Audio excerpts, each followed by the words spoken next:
मैं अब यहाँ पे बैठा हुआ हूँ। अब आपने जो है मुझे लेकर आ गए हो, यहाँ पर हम आके बैठ गए हैं और अब हम जो हैं अब आपने मुझको कॉकपिट ड्रिल। अब यहाँ पे दो चीज़ें अब आती हैं, अब मैं देखता हूँ आप कैसे करते हो। जी। या तो आप मुझे पूरा टेल करोगे या या आप चाहो तो अगर आपको लगे कि यार ही इज़ अ गुड और she is a good learner, उससे आप Q&A भी कर सकते हो। जी। तो I want to see how you do that, ठीक है। ओके। और मैं कोशिश कोई पूरी करूँगा कि मैं रोल प्ले में होते हुए जितनी आपकी हेल्प कर सकता हूँ करूँ, या आपको और ग्राइंड करूँ ताकि आप उसके हिसाब से फिर उसको कर सको, ठीक है। I am in a role play now. सही। ओके, मेरा नाम जाहिद है। मैं आपको किस नाम से पुकार सकता हूँ? आप मुझे राजा के नाम से बुला राजा सकते के हो। नाम से पुकार सकते हैं। ये आपका पहला लेसन है। जी, मैं पहले लेसन है। ठीक है। तो आप को कभी किसी फ्रेंड के साथ या फैमिली रिश्तेदार के साथ गाड़ी में बैठ गए हो? क्या पता है कि जी, मेरे फादर के पास कार है तो उनके साथ बैठा हूँ, मैंने सिट किया है मैंने उनके साथ। अच्छा, तो आपको कार का ये जो कॉकपिट ड्रिल कहते हैं, इसका कुछ पता है कि कार इस तरह ऑपरेट करते हैं, किस तरह कोई सी सिक्योरिटी करनी है कार में एंटर होके? नहीं, मुझे सिर्फ सीट बेल्ट का पता है और दरवाज़ा क्लोज करना मुझे पता है बस। अच्छा, तो ये सब कुछ हम सेफ्टी के लिए करते हैं। मतलब कि अगर मैं ये दरवाज़ा खोल लेता हूँ तो इसको किस तरह खोलना पड़ेगा? मिसाल आप इस सीट पे है, मेरे सीट पे। ओके, कैसे खोलना पड़ेगा? हाँ। डोर हैंडल से। वो तो ठीक है, बिल्कुल ठीक है, लेकिन इसको एक तरीका कहते हैं खोलने का, उसको कहते हैं डच मेथड भी कहते हैं। आपने इसको इसी तरह से पकड़ के ना राइट हैंड से और इससे पीछे देख के ना कि जो कोई साइकिल है या ई बाइक आता हो, अगर आप खोलते हैं तो आपको वो नज़र आ जाएगा। ओके, ठीक है। तो जब हम कॉकपिट ड्रिल करते हैं तो इसको कहते हैं D3SM। ओके, डी आता है डोर के लिए, फिर उसके बाद 3S आता है। ये आपकी मर्ज़ी है किस तरीके से आप करते हैं। स्टीयरिंग एक एस आ गया, दूसरा जो है सीट आ गया, तीसरा सीट बेल्ट आ गया। तो ये ग्रेजुअली आता है। डोर हो गया, इसके बाद सीट हो गया। ये सीट जो है ना अपने आप के साथ एडजस्ट। अच्छा, मैं आपको अभी पॉज कर रहा हूँ, मैं रोल प्ले से बाहर निकल के आ रहा हूँ। अब आप डी से आप एस पे आ गए हो, जी। लेकिन डी तो अभी पूरा नहीं हुआ ना अभी।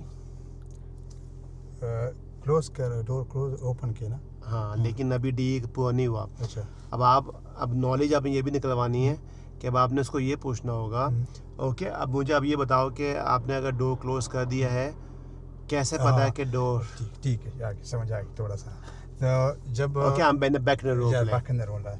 सो देर आपने क्लोज किया, तो जब आपने डोर बंद किया तो आपको किस तरह पता चलेगा कि ये डोर शट है, ओपन नहीं है? कोई भी डोर हो, ये वो वाला वो बैक बोट हो, तो आपको पता है कि वो आपको किस तरह अंदाज़ा होगा कि डोर कम्प्लीटली लॉक है?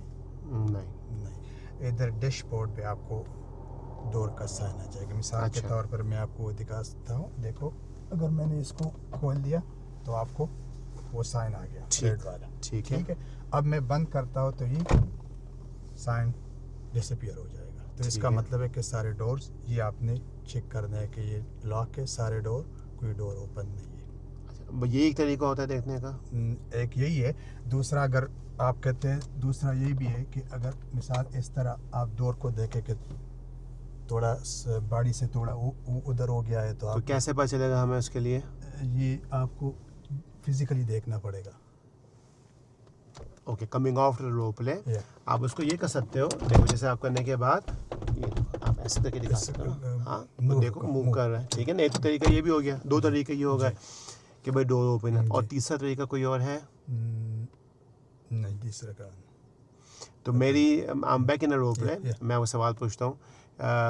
मेरी जो सिस्टर है उनके पास जो है वो 2000 की गाड़ी है। अच्छा। उसमें तो डैशबोर्ड पे कोई साइन ही नहीं आता। अच्छा, तो कैसे पता चलेगा?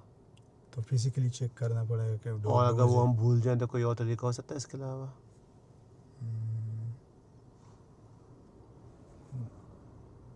नहीं, हम out of the role play. Safe दरवाज़ा थोड़ा सा खोलें, ठीक है। डैशबोर्ड पे लाइट भी आ रही है जी, दरवाज़ा भी खुला हुआ है। तीसरी क्या चीज़ होती है? और ये लाइट लाइट, ठीक है। अंदर वाली लाइट आपको लाइट, तो वो लाइट भी होती है। ठीक हो गया। तो अब आपका डोर पूरा कंप्लीट हो पूरा गया। complete। हाँ, अब आप चाहो तो बहुत से लोग नहीं करते, लेकिन आप बोल सकते हो कि भाई रिस्क इसका क्या है, कि अगर डोर खुला रह गया हल्का सा या आप ड्राइव करना शुरू कर दिया तो क्या हो सकता है, क्या रिस्क हो सकता है, तो वो आप चाहो तो बात कर सकते हो या उनसे कर सकते हो। तो ये चीज़ें होती हैं जो हमने कवर करनी होती ठीक, हैं। that's fine। ठीक है, Yeah. अब आप बेशक चाहो तो एस पे आप मूव हो Yes, सकते so हैं। I'm it's- back in a role play now। तो आप जितने भी चीज़ें आपके इसके मुतालिक आप क्लियर है, जो डोर के मुतालिक बताया किस तरह जो 3 तरीके हैं इसको बंद, आपको पता हो कि बंद हो जी, क्लियर ठीक है जी, है। फिर इसके बाद आता है हमारा सीट जिस पे हम बैठते हैं। ठीक है, तो हमने इसको एडजस्ट करना है ताकि एक तो आपका कंफर्टेबल हो ड्राइविंग में, दूसरा आपका ये पेडल अप्रोच ज़्यादा इजी हो। ओके। तो आपको कोई आइडिया है कि किस तरह इसको फॉरवर्ड के लिए हम एडजस्ट करेंगे? My dad car have got electronic button, so you press the button and just go up and back. So is there any button here? No, there's no button here. I don't know. The car to adjust this. Yeah, the seat. Okay, so इधर एक liver होता है, Okay. वो liver को दिखा दो या थोड़ा सा मैं जी जी। पुल कर, इससे आप इसको आगे पीछे। तो ये हर गाड़ी में होता है? ये मॉडर्न गाड़ीज़ में थोड़ा डिफरेंट होता है। मॉडर्न गाड़ी में क्या होता है? वो इलेक्ट्रिक भी आप कर सकते हैं इलेक्ट्रिक भी बटन कर से। सकते हैं। ओके, ठीक है जी। ठीक है। तो इससे से आप इसको मूव कर सकते हो, तो आप अपना वो एडजस्ट कर सकते हो कि मेरे पेडल पे लेग्स कितने वो है, लेकिन आपने उसको स्ट्रेच नहीं देना, इतना एडजस्ट करना है कि इसमें आपको थोड़ा सा बेंड आपके नी में होना चाहिए जब ओके। आप प्रेस कर देते हैं। ठीक है। इसके अलावा इसी सीट्स को आप थोड़ा हाइट भी कर सकते हैं। इधर इसका बात इस कार का उधर राइट पे, वो किधर है जी इसका? उधर ही दो आप देखेंगे। बेशक आप दरवाज़ा खोल के चेक कर लें, आपको नज़र आ जाएंगे। एक सीट को लो करने के लिए और एक पीछे। हाँ, मुझे तो ये एक हाँ, ये दो ये चीज़ है, ये आप ये पीछे वाले बैग के लिए ना, ये वाला और आगे वाला जो है सीट को अप एंड डाउन करने के लिए। सो इससे ये दो हर चीज़ में डिफरेंट, मेरे वाले में डिफरेंट है एनीवे। सो ये जो एक लीवर होता है ना, ये आप उसको सीट इससे आप ऊपर कर सकते हैं अगर आप चाहते हैं, तो आपका व्यू बेटर करने के लिए आप इसको थोड़ा तो ऊपर और नीचे दोनों नीचे कर सकते दोनों हैं। कर सकते ठीक हैं। है। इसके अलावा जो है ना दूसरा होता है, आप इसको अगर आपका बैक जो है ना आप थोड़ा पीछे ले सकते हैं या आगे, जो आप कंफर्टेबल सीट करें, लेकिन आपने इतना अगेन करना है कि आपका जो हाथ है ना इसमें बेंड हो। ठीक तो है। व्हील स्टीयर को आप पकड़े तो इसमें आपको बेंड आना चाहिए, ऐसा ना हो कि आप ज़्यादा पीछे बैठे, बिल्कुल इस तरह स्ट्रेट हो। ठीक है। तो जो तरीका है मेरा वो ये कि आपने इस तरह करना है कि आपके हाथ अभी स्ट्रेट है, तो इसका मतलब है कि आप इसको करेंगे तो इसमें बेंड आ जाएगा। ठीक है, मतलब एल्बो में थोड़ा सा बेंड आना चाहिए। हाँ, थोड़ा सा। ठीक आप है। अपने पाम को उधर रख दें, अगर ये स्ट्रेट है तो ऑटोमेटिकली जब आप इस तरह करेंगे तो ये बेंड आ जाता है। ठीक है, तो इस बेंड का क्या फ़ायदा होगा? आप कंफर्टेबली स्टीयर कर सकते हैं। ओके, ठीक है। आप इस तरह करो तो फिर स्टीयरिंग आपको मुश्किल होती चली जाएगी। ओके। ये हमारा सीट का रूटीन है, और ये हम क्यों करते हैं आपको पता है, आइडिया है? ताकि हम कंफर्टेबल बैठ सकें और स्टीयरिंग और पैडल को सही रीच कर सकें। और क्या है? बेस्ट व्यू के लिए कि अच्छा, आप बेस्ट जो व्यू के लिए। आगे देखते हैं ना, तो आपको अगर मैं अभी ज़्यादा दूर बैठो तो मैं इधर रोड नज़र आएगा, लेकिन आप अपना व्यू एडजस्ट करते, अगर मैं दूर बैठो तो ये शीशा भी आपको थोड़ा वो नज़र आएगा। ठीक है। Better view for all the side आपने Okay. इसके लिए करना है। Any question?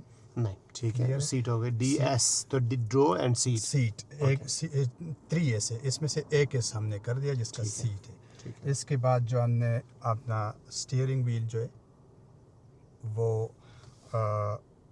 आपने देखना है कि अपने हिसाब से एडजस्ट करना है। इधर एक लीवर होता है यहाँ पे नीचे नीचे, जी। इधर, तो आप इसको अपने हिसाब से नीचे कर को ऊपर ले जाना है। नीचे आपके इस हाइट पे डिपेंड करता है कि आपके कितना, और दूसरा आपने इसको पता है किस तरह एडजस्ट करना है कि आपको ये जो इंस्ट्रूमेंट पैनल है ये इससे नियरली मैच होना चाहिए। कि अगर आप ड्राइव करते हैं तो आपको पता होना चाहिए कि मेरे डैशबोर्ड पे जो साइन आते हैं, अगर कोई मिसाल के तौर पे हैज़र्ड वार्निंग आ गई या EBS साइन, तो आपको वो नज़र आने चाहिए। नजर आना चाहिए। ठीक ठीक है। इसी से आप इसको एडजस्ट करते हैं और आप हम क्यों इसको एडजस्ट करते हैं ताकि हम कंफर्टेबली इसको रोटेट कर सकें करें, मूव अराउंड करें। इसी से क्योंकि इससे गाड़ी आप लेफ्ट राइट टर्न करने में ठीक है। Any question? नहीं। ठीक है। इसके बाद हम करते हैं सीट बेल्ट। ये सीट बेल्ट जो है ना आपने डालना है, आपने चेक करना है कि ये रील से जो है ना इनर्शिया इसका रिलीज़ हो। ठीक है। अगर रिलीज़ नहीं है तो आपने थोड़ा ड्राइव करके ये रिलीज़ हो जाता है, तो फिर रिलीज़ होना है। आपने ये वाला जो है ना आपने लेफ्ट पे डालना है और ये वाला चेस्ट और शोल्डर के। ठीक है। यदि इसका वो प्रेस बटन है, अगर आप प्रेस करेंगे तो ये रिलीज़ हो जाएगा। ये इस पे बकल में आपने इसको अंदर डालना है। ठीक है। ये भी आपने कोशिश करनी है कि ये जो आपके शोल्डर पे ऐसा ना हो कि आपके नेक के करीब हो। क्यों? शोल्डर और चेस्ट के, क्योंकि आप ये थोड़ा सा शार्प भी होता है, तो ये थोड़ा इस एरिया पे आपका कोई प्रोटेक्शन नहीं है तो ये आपको काट भी सकता है अगर इमरजेंसी ब्रेक हो जाए या कोई और प्रॉब्लम हो जाए। ये सीट का है। और आपको पता है कि सीट आप जब ड्राइवर होता है तो आपकी लीगल रिस्पॉन्सिबिलिटी होती है। मिसाल के तौर पर आप बच्चे ले जाते हैं या कोई और पैसेंजर आपके साथ बैठे हैं, तो आप किस तरह मेक श्योर करेंगे कि ये सीट बेल्ट सबके लिए काम करेगा, बच्चे सब या तो मैंने मेक श्योर करना है कि सबने सीट बेल्ट वेयर की हुई है सब। हाँ, जिसको रिक्वायरमेंट है। ठीक है। बच्चों के लिए आप रिस्पॉन्सिबल होंगे अंडर 14। ठीक है। 14 के बाद वो एडल्ट खुद होंगे, लेकिन ड्राइवर की फिर भी रिस्पॉन्सिबिलिटी बनती है कि फिर भी चेक करे वो। ठीक है। इसके में कोई क्वेश्चन नहीं। सो मैं coming after role play. So number 1 के जो सीट बेल्ट आपने बिल्कुल सही बताया। और सीट बेल्ट में एक और चीज़ आपने ख्याल करनी है कि अक्सर लोग क्या करते हैं, वो पहनते हैं तो ट्विस्ट आ जाता है ऐसे। तो आपने ये बताना है कि भाई आपने जब पहन ली तो आपने क्या करना है, ऐसे हाथों से चेक करना है कि सीधी है और इसी मेक श्योर करने के ये सही है, पहली चीज़। और सीट्स में आपने बिल्कुल सही बताई अपने सीट की भी। सीट में आपने बताया कि एडजस्ट कैसे करना है, सब कुछ करना है। अक्सर इंस्ट्रक्टर्स भूल जाते हैं एक बहुत इंपॉर्टेंट चीज़, वो आप भी भूल गए, वो है आपकी बैक रेस्ट। और ये इस पे हम नहीं आता है ना, आप बोले कि जो हेड रेस्ट है ना वो आपके आई के लेवल या ईयर लोब के ऊपर तो क्या भूल गए थे ना वो, तो वो भी और comfortable to your close to your. और क्यों होता है, why do we do that? अब इसको कहते हैं बैक इंजरी या स्पाइनल इंजरी, जिसको व्हिपलिश भी कहते हैं। बिल्कुल। उसको प्रोटेक्शन के लिए मेक श्योर कि वो भी आपने कवर करना है, क्योंकि बहुत से लोग मिस कर देते हैं ये। ठीक है। तो DSSS हो गया, 3S हो गए। इसके बाद आपने ये सब कुछ करके ना आपने अपना व्यू भी कंफर्टेबल किया, सीट भी कंफर्टेबल किया, आपने लेग्स भी आपके में अप्रोच कर सकता हो, सब कुछ आपने मेक श्योर किया कि ये D3S हमारा बिल्कुल कंप्लीट है। ठीक है। फिर आपने आना है मिरर को। आपने इस गाड़ी में कितने मिरर होते हैं तकरीबन? 3, 1, 2, 3 होते हैं। तो एक्चुअली 2 टाइप के मिरर होते 3 है, wing mirror, right wing, left mirror और ये वाला। लेकिन ये 2 किस्म के होते हैं। आपको पता है कि इसको थोड़ा बहुत बंदा कन्वेक्स कहता है, जो बाहर वाले होते हैं। अच्छा। ये कन्वेक्स मतलब जानते हैं? मैंने जब बायोलॉजी की क्लास ली थी आई थिंक उस वक्त मैं थोड़ा बहुत पढ़ा था फिजिक्स में, ऐसे कुछ मैट्रिक में। हाँ, तो मुझे तो नहीं याद, आप बता दीजिए। ये कन्वेक्स का यही है कि ये आपको जो फील्ड ऑफ विजन है ना, आपको ज़्यादा बेटर विजन देगा। फील्ड ऑफ विजन मतलब कि चीज़ें और ज़्यादा नहीं, आपको ज़्यादा नज़र आएगा, ज़्यादा हिस्सा। ठीक है। प्लस दूसरा इसका यही है कि जो आपको जो चीज़ आ रहा है ना, इसकी वो आपको लगेगा कि वो दूर है, लेकिन वो करीब होगा। ठीक है।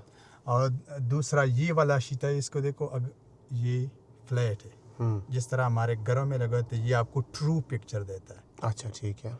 जिस तरह हम इस गाड़ी, अब इस गाड़ी जो पीछे इसमें देखो, इस वाले में जी, ये आपको थोड़ा नज़दीक आएगा, बिल्कुल एग्जैक्ट नज़र आ रहा है जी। ठीक है। वो वाले में देखो तो दूर नज़र आ जाएगा। वो आपको थोड़ा दूर वाला ये गाड़ी बिल्कुल करीब, जैसे बिल्कुल नज़दीक है और ये थोड़ी दूर नज़र आ रही है। जी। तो आपने ट्रू पिक्चर इसी से लेना है। और जो फील्ड ऑफ विजन यानी आपको ज़्यादा वसी आएगा, उसमें ज़्यादा रोड आपको भी नज़र आएगा, गाड़ी भी, लेकिन वो आपसे थोड़ा।